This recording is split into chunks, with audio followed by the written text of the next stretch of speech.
Deuteronomy 17 1-20, through the Bible. Chapter 17. Theme: Sundry Laws. In chapters 17 and 18, we come to a section which deals with the regulations that would control a king, a priest, and a prophet.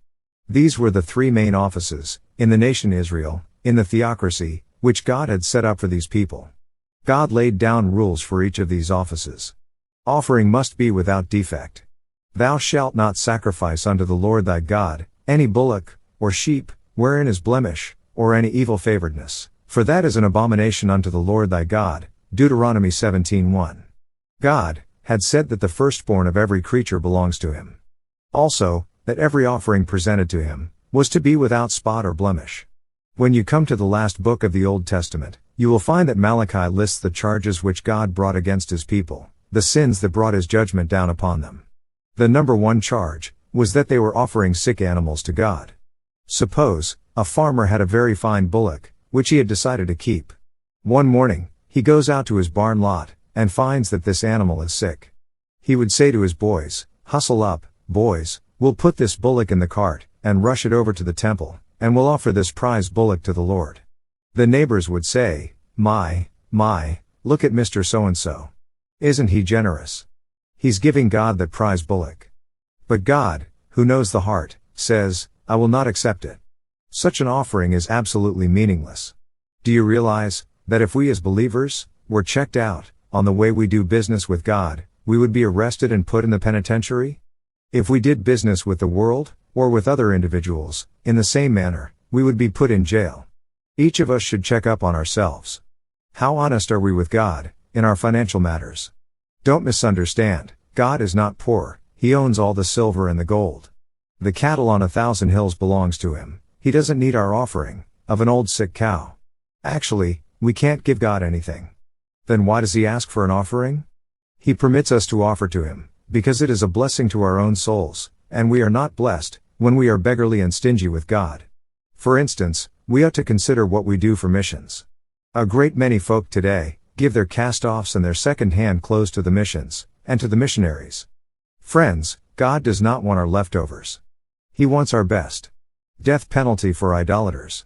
If there be found among you, within any of thy gates, which the Lord thy God giveth thee, man or woman, that hath wrought wickedness, in the sight of the Lord thy God, in transgressing his covenant, and hath gone and served other gods, and worshipped them, either the sun, or moon, or any of the host of heaven, which I have not commanded, and it be told thee, and thou hast heard of it, and inquired diligently, and, behold, it be true, and the thing certain, that such abomination is wrought in Israel.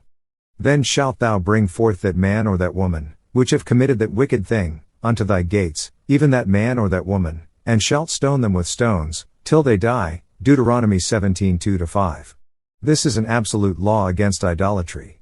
From this, and other examples that are given to us, I judge that the penalty for breaking any one of the 10 commandments was death. Today, we are so loving and so civilized, that we have gotten rid of the death penalty. But, the interesting thing, is that we have one of the most lawless societies that the world has ever seen. Doesn't it make you wonder if God wasn't right, after all? Stoning was the penalty for idolatry. You will notice that he mentions idolatry, which was common in the cultures of that day. Greek mythology, and the idolatry of the Orient, have many gods and goddesses, who were associated with the sun, moon, and stars. Apollo was the god of the sun, and Artemis, the goddess of the moon, in the Greek mythology. They worshipped the creature rather than the creator. Where did all this begin? I think it began at the Tower of Babel. That Tower of Babel was actually a rallying place for all those who were against God. Why? God had sent a flood, and now they were going to worship the sun, because the sun, according to their reasoning, never sent a flood. The very interesting thing is that they didn't know that the sun is responsible for drawing the water up. The clouds move across the sky, and rain falls. The idolatry of that day wasn't very accurate, neither was their science. And maybe the science of our day doesn't have the final word either. A great many people today feel that man's wisdom and knowledge is accurate. Well, we know it has been inaccurate in the past. They worshipped the sun, the moon, and the stars, because they thought the heavenly bodies were friendly to them. They worshipped these, rather than the Creator, who had made them. At the mouth of 2 witnesses, or 3 witnesses, shall he that is worthy of death be put to death, but at the mouth of 1 witness he shall not be put to death. Deuteronomy 17:6. Notice how carefully God protects the innocent. A man couldn't rush to the authorities because he didn't like one of his neighbors and accuse his neighbor of worshipping the sun god, or Ashtaroth, the Babylonian god, or Baal, or Aphrodite, or any of the false gods. There had to be 2 or more witnesses to condemn a man. In our society, 1 witness could send a man to the gas chamber, or the electric chair. I personally think this should not be permitted. God always required 2 or more witnesses. God is very fair in his dealings. Obedience to authority. In the theocracy, they were to refer their cases to the priest, or to the judges, whom God would put over them. In a theocracy, they should never have had a king. We know that later on, they asked for a king, and God granted their request. Remember, Psalm 106:15, and he gave them their request, but sent leanness into their soul. This was said of their experience in the wilderness, but it is a truth for all time. If God would answer many of our prayers, as we pray them, it would be the biggest mistake in the world. God is gracious, and many times refuses our requests. He does that, for me, and I'm sure, he does that, for you. However, God yielded to Israel's request for a king. In fact, way back here, before they were even in the land, he was laying down regulations for their king. If there arise a matter, too hard for thee in judgment, between blood and blood, between plea and plea, and between stroke and stroke, being matters of controversy, within thy gates, then shalt thou arise, and get thee up into the place, which the Lord thy God shall choose. Deuteronomy 17:8. If 2 men disagree, on an important matter, how is it to be solved, when evidence seems to be equally impressive on both sides?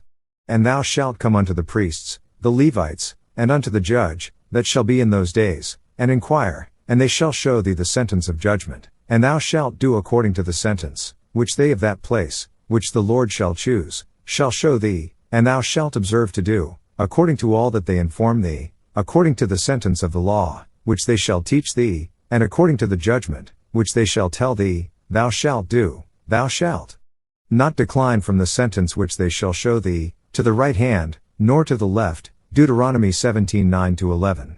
Because the law didn't cover every situation, disagreements were to be taken to the priest. Then the people were to abide by the decision given. Disobedience to the judgment of the priest was to be punished with the death penalty. The only instance we have recorded of this being used is in Haggai 2:11. I'm sure there were many instances like this. If the law specifically covered an issue, and dogmatically gave a ruling about it, then, obviously, there was no need to take the matter to the priest. If, however, a matter had to be taken to the priest, or the judge, for a decision, that decision was final, and was to be obeyed. Laws concerning a king. God knows that the time will come, when they will demand a king, like the other nations had. God says that their king must be an Israelite, and not a foreigner. But he shall not multiply horses to himself, nor cause the people to return to Egypt, to the end that he should multiply horses, for as much as the Lord hath said unto you, ye shall henceforth return no more that way. Neither shall he multiply wives to himself, that his heart turn not away, neither shall he greatly multiply to himself silver and gold. Deuteronomy 17:16-17. Here are the rules for the king. It is interesting to note that King Solomon transgressed these rules. First of all, he multiplied horses. When I was at Megiddo, the thing that impressed me there was not so much the battlefield of Armageddon, as the ruins of the stables of Solomon. The stables of Solomon would have made any of the racetracks in this country look like a tenant farmer's barn down in Georgia. And other stables have been excavated at several additional sites. This man, Solomon, went all out in that direction. God warned against this. The raising of horses would get one entangled with Egypt, because that was the place where very fine horses were bred. Then, Solomon transgressed by multiplying wives to himself. God put up warning signs long before Israel ever had a king. Don't go this way. Be careful. Yet, Solomon had many, many wives. It was his wives who turned his heart away from God. Third, God warned against trying to corner the silver and gold market of that day. Yet, that is exactly what Solomon did. David had begun it, but David was collecting silver and gold to build the temple, but Solomon continued collecting silver and gold for himself. This was the undoing of Solomon, and the grievous taxation was the direct cause of the division of Israel as a nation, into the northern and southern kingdoms, after Solomon's death. And it shall be, when he sitteth upon the throne of his kingdom, that he shall write him a copy of this law, in a book, out of that which is before the priests, the Levites, and it shall be with him, and he shall read therein, all the days of his life, that he may learn to fear the Lord his God, to keep all the words of this law, and these statutes, to do them, that his heart be not lifted up above his brethren, and that he turn not aside, from the commandment, to the right hand, or to the left. To the end, that he may prolong his days in his kingdom, he, and his children, in the midst of Israel. Deuteronomy 17:18-20. The king was to be a man of the word of God. He was to have a private copy of the law of God, and he was to read in it every day of his life.